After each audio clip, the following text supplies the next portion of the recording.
Hi everyone. So we were dealing with the previous year questions, and in this video we will be dealing with the previous year questions that were asked from postmodernism, and we will be dealing with the questions that were asked from December 2018 to December 2022. That is the new that's the questions that were asked from the new syllabus of NTA NET English examination. So we will be dealing with the theory of postmodernism. So we know that this postmodernism and many theories, they actually have got an interdisciplinary area. So postmodernism is actually a time that we, that we discuss in British literature, that is after the Second World War. But here we are going to find the differences in the perspectives or differences in the theoretical approaches that came with this postmodernism. So postmodernism in literary theory, it is actually a philosophical and a cultural movement that emerged in the mid 20th century, that is around the time of the Second World War, and it's actually characterized by, we can say, that is the postmodern condition, that is which can be characterized by a skepticism towards the absolute, or we can say the skepticism towards grand narratives or meta narratives, then the rejection of the absolute truths, a focus on fragmentation and the multiplicity of meaning. And at sometimes you can find that postmodernism, it contrasts with other theories. At the same time, it's actually derived from certain other theories like Marxism, cultural studies, etc.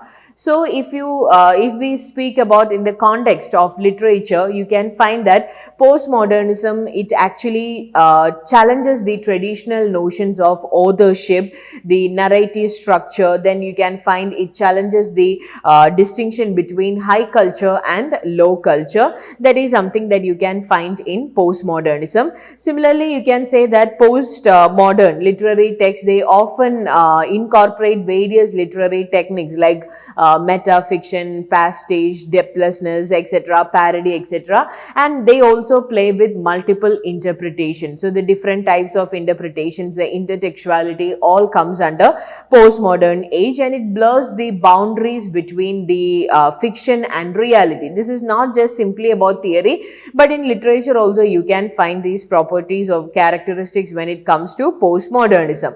And postmodernism, especially the literature, it embraces the idea that meaning is subjective and constructed, and rather than fixed or universal. And similarly, you can find the key themes or the key concepts of postmodernism, where it challenges the authority of the author or the questioning the authority, the deconstruction of the binary oppositions, then the exploration of the language and its limitations, the emphasis of the social and cultural construction of reality, what actually is a reality. And basically you can say that postmodern writers, especially postmodern theorists like Lyotard, Foucault, Jameson, etc., they engage with popular culture. Popular culture in the sense, this was actually the time when media became popular in the form of radio, newspapers and television. So media, the engage with popular culture, media, technology, and they reflect the influence. You can find that they reflect the influence of mass communication and information on this contemporary society. So that is what, and also the role of capitalism, the role of Marxism, all these theories became very popular during this time. So similarly, you have studied postmodernism in British literature, where we discussed about the different writers like Italo Calvino. Then we have John Baudrillard, and they all challenge the conventional literary norms, and they explore the new ways of representing and understanding the complexities of modern world, because they felt that the traditional ways were not enough to handle the rapid or handle the vast variety of changes or complexities that came within the society. So that's about this postmodernism that we are going to discuss.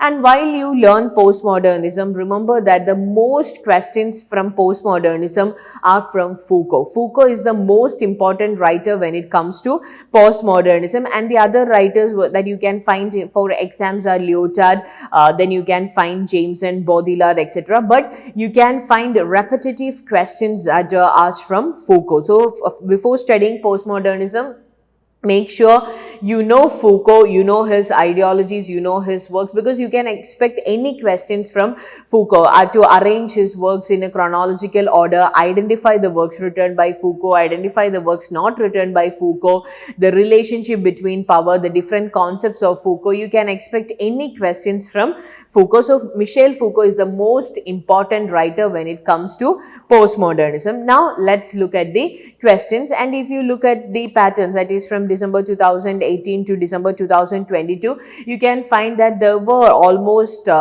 12 to 14 questions that were asked from postmodernism, because that actually shows that postmodernism is quite an influential and quite an important, significant module. And remember that most of these questions, that is from this 12 or 14 questions, you can say 6+ questions are asked from Foucault itself. So you have to study postmodernism in detail.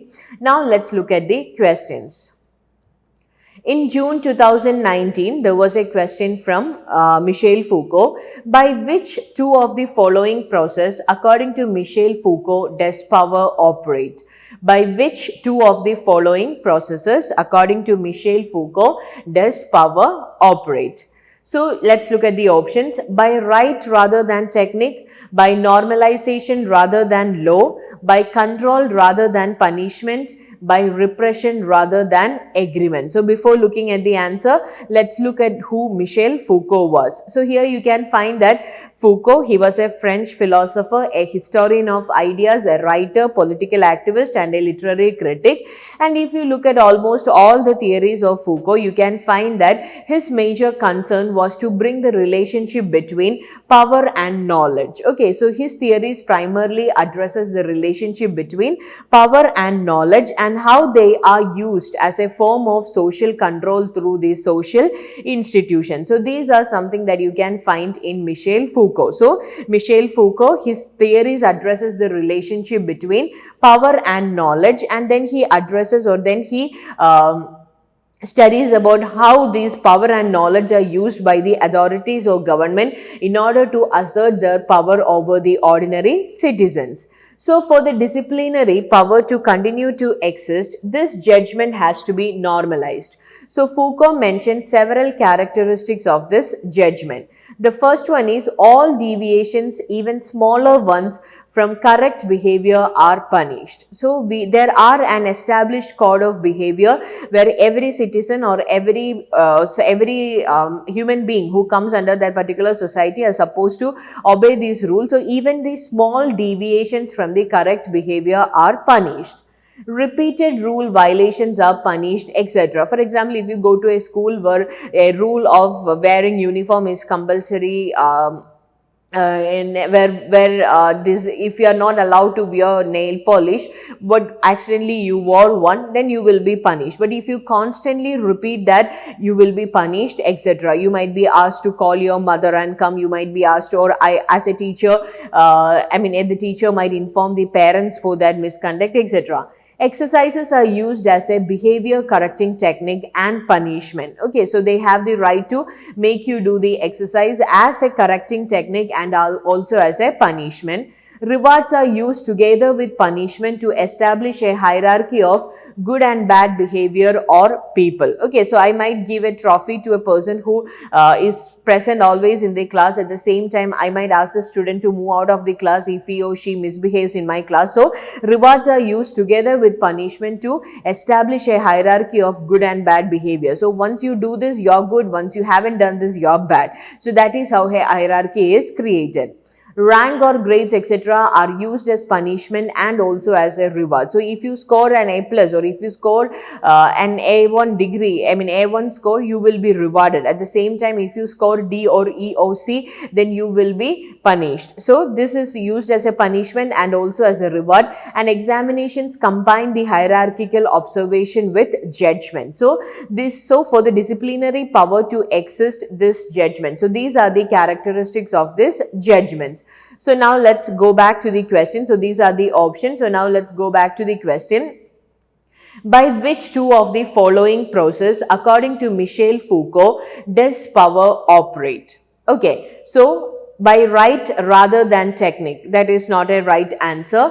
By normalization rather than law, that is actually a correct statement, because according to Foucault, power operates through the following two processes, and the first one is by normalization rather than the law. That is, Foucault, he argues that power is not something that is solely exercised through formal or the legal frameworks, but also through the normalization of behaviors. Okay, normalization of behaviors, norms and social practices. So that is one thing Foucault says about this normalization, because but that he says that power, it is not always exercised solely through this formal legal framework. You are supposed to do that, if not it's a criminal punishment. This is not how always power works, but there is also a normalization of behavior where you move away from this particular normalization, you are considered to be abnormal.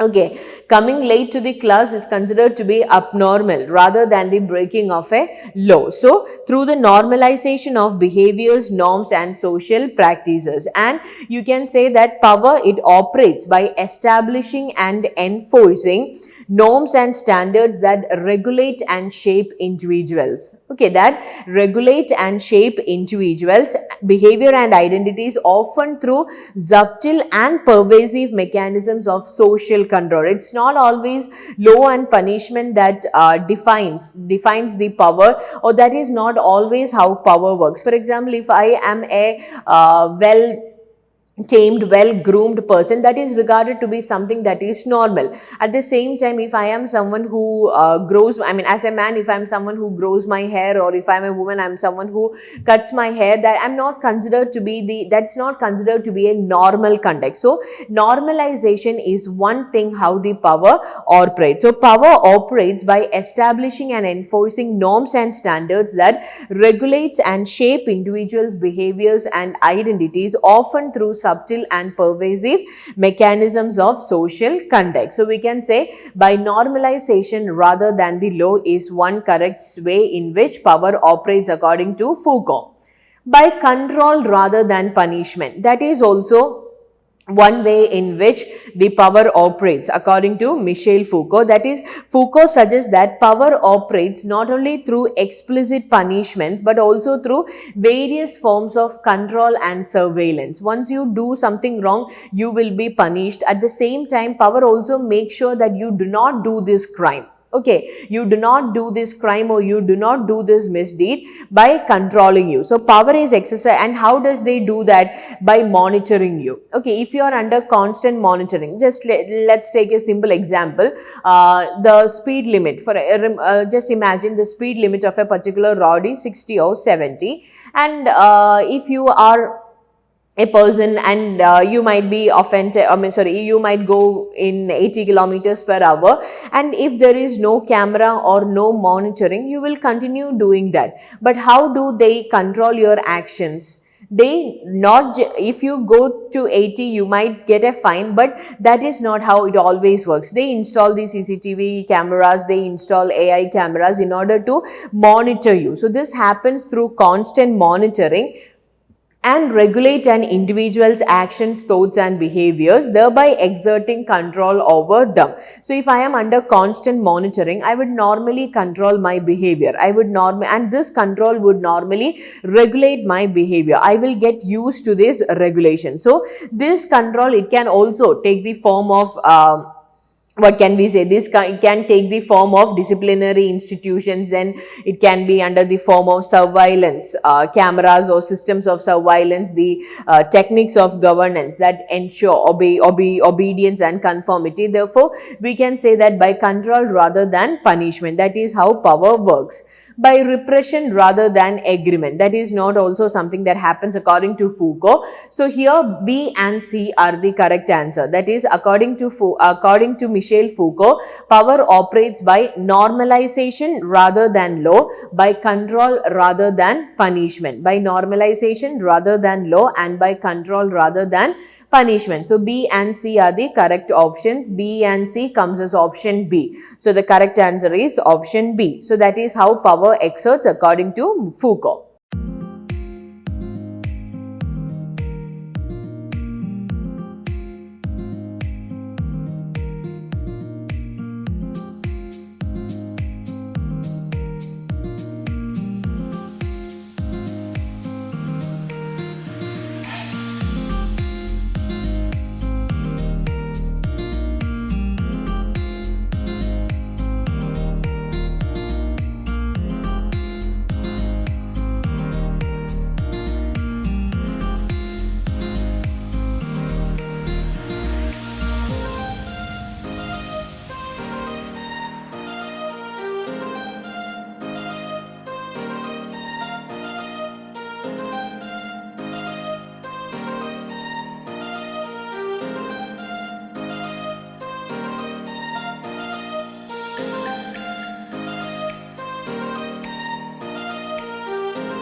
Now let's look at the next question. And this was a question that was asked in June 2019. June 2019, who among the following explored the shifting and contested power relations knowledge and the human body? Who among the following explored the shifting and contested power relations knowledge and the human body? And you are given the name of four theorists: Louis Althusser, Clifford Geertz, Jacques Lacan and Michel Foucault. So again, the correct answer is Michel Foucault. So Michel Foucault, we said he is actually a French philosopher, historian of ideas, writer, political activist and a literary critic. So according to Foucault's understanding, power is based on knowledge and makes use of knowledge. Okay, so that is, if you have power, if you have knowledge, then you have power, and power makes use of this knowledge. And at the same time, power reproduces knowledge by shaping it in accordance with its anonymous intentions. Okay, power reproduces knowledge by shaping it in accordance with its anonymous intention. So Foucault's theory, we know it primarily addresses the relationship between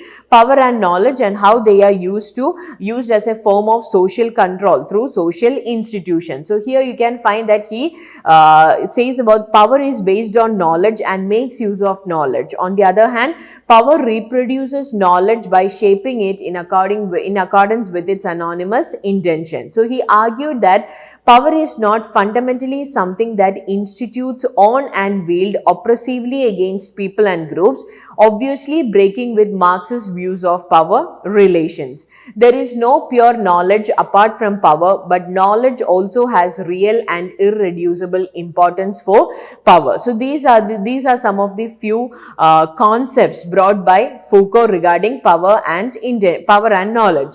So now let's look at the question. The question is, who among the following explored the shifting and contested power relations knowledge and human body? So we know the correct answer is Michel Foucault, because the philosopher who explored the shifting and contested power relationship knowledge and the human body is Michel Foucault. And Foucault's work, they extensively analyze the relationship between power, knowledge and the body, examining how power operates through the various institutions and discourses to shape, control and regulate individuals and society. And he explores the different methods in which these shaping, controlling and regulating happens. And as I said earlier, his ideas on discipline, the power, surveillance, construction of knowledge, it has got a great influence in in sociology, history, philosophy, cultural studies, critical theory, etc. Anyway, this concept was brought by Michel Foucault. So the correct answer is option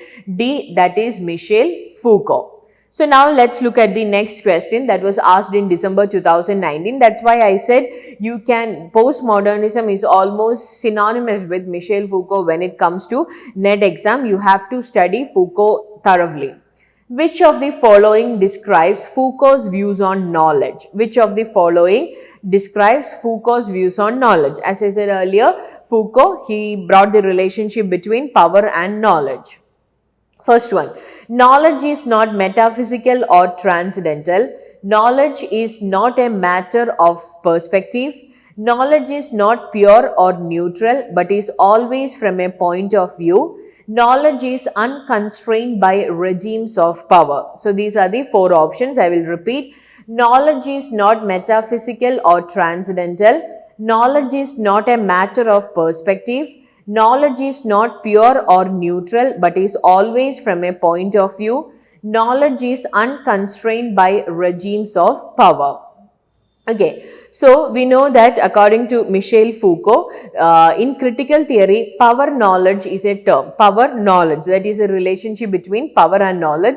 It's a term introduced by Foucault, and according to Foucault's knowledge, as we said earlier, power is based on knowledge and it makes use of knowledge, and power reproduces knowledge by shaping it in accordance with its anonymous intention. So he does not consider knowledge as a given or an absolute entity. entity but as a dynamic and constructed. So we know that Foucault, he is actually described by Mary Beth Madder as an epistemological constructivist and historist. Epistemological constructivist and historicist, because Foucault, he is critical of the idea that humans can, or he questions the idea that humans can reach the absolute knowledge about the world. So if you look at Foucault's works, a fundamental goal in Foucault's work is to show how that what has traditionally been considered as absolute or grand or as meta or as absolute, universal and true,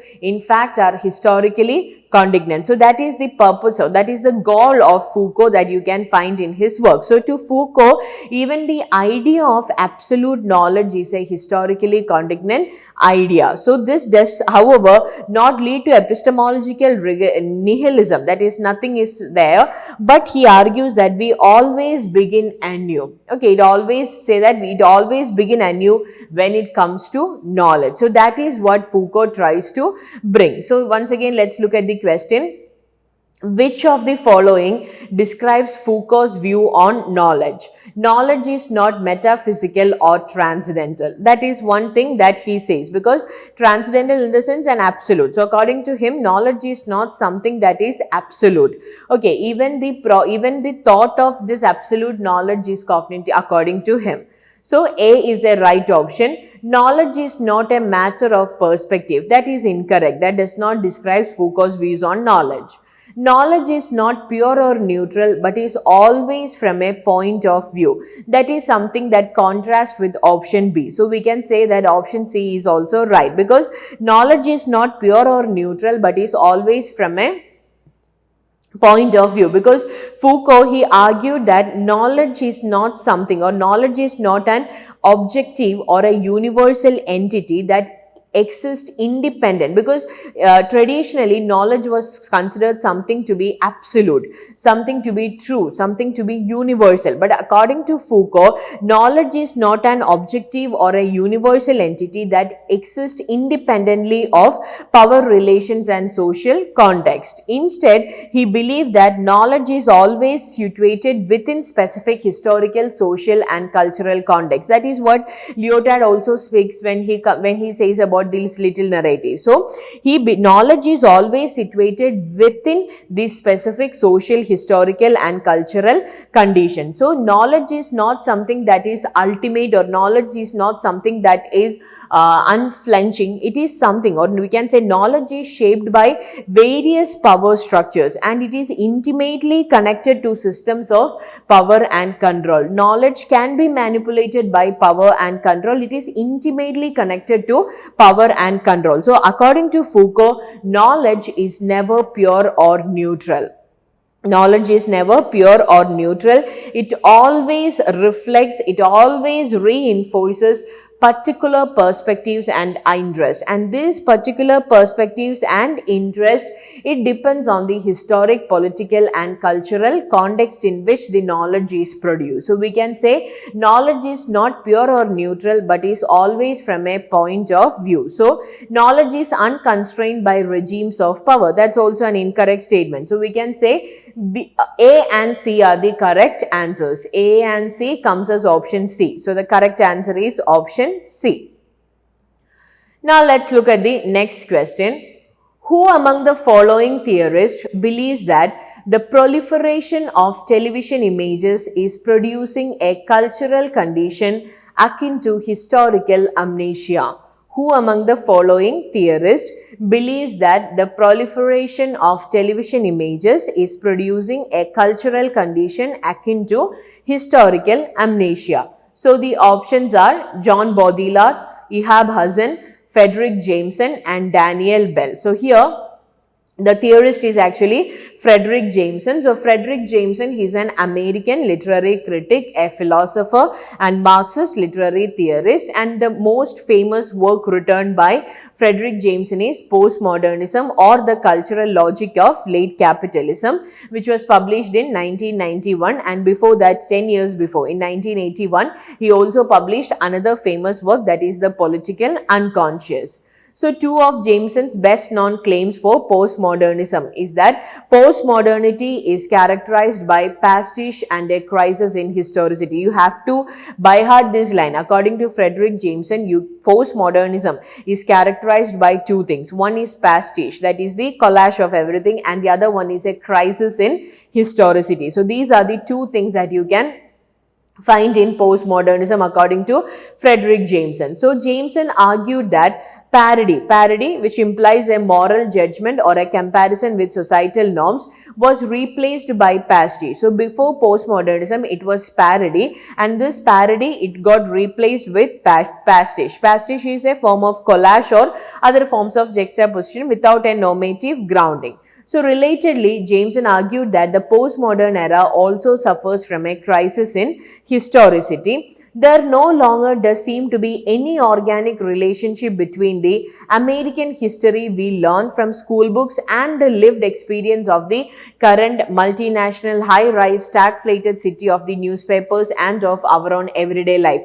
Even this is not just the case of America. For example, if you look at our own culture, the history that we learned in our or the history that we learned of India in our school books is not the India in which we are living. So there is a great change. That is the crisis in historicity. So Jameson, his analysis of postmodernism or postmodern age, it's an attempt to view it as historically grounded. Okay, it's an attempt to view it as historically grounded.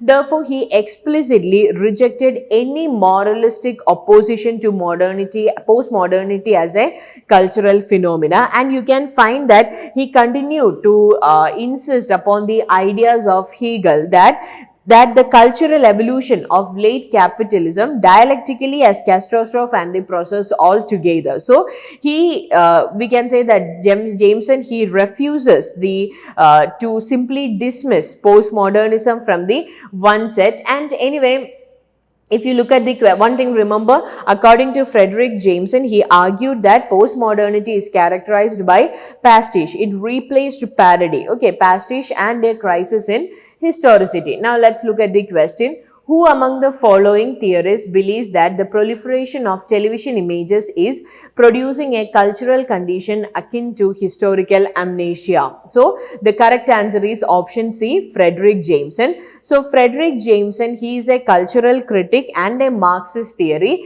who has written extensively on postmodernism and the effects of postmodernism and capitalism in society, especially postmodernism in society. And he argues that this proliferation of television images and other forms of mass media contribute to a cultural condition which he refers to as the historical amnesia. So if you look at the works of Jameson, you can find that he contends that the saturation of media images, which are often fragmented and are disconnected from historical context, lead to a loss of historical consciousness. That is what he says as a crisis in historicity. Leads to a loss of historical consciousness and a difficulty in understanding the past. So he suggests that this phenomena is a characteristic feature of postmodern culture. Okay, this phenomena is a characteristic feature of postmodern culture. So that is what he refers to as the historical amnesia. Okay, so here the correct answer is option C, Frederic Jameson. So these were some of the questions that were asked from postmodernism. We will continue with the other questions that were asked from postmodernism in the upcoming videos from the further exams. So that's all about this video. Thank you.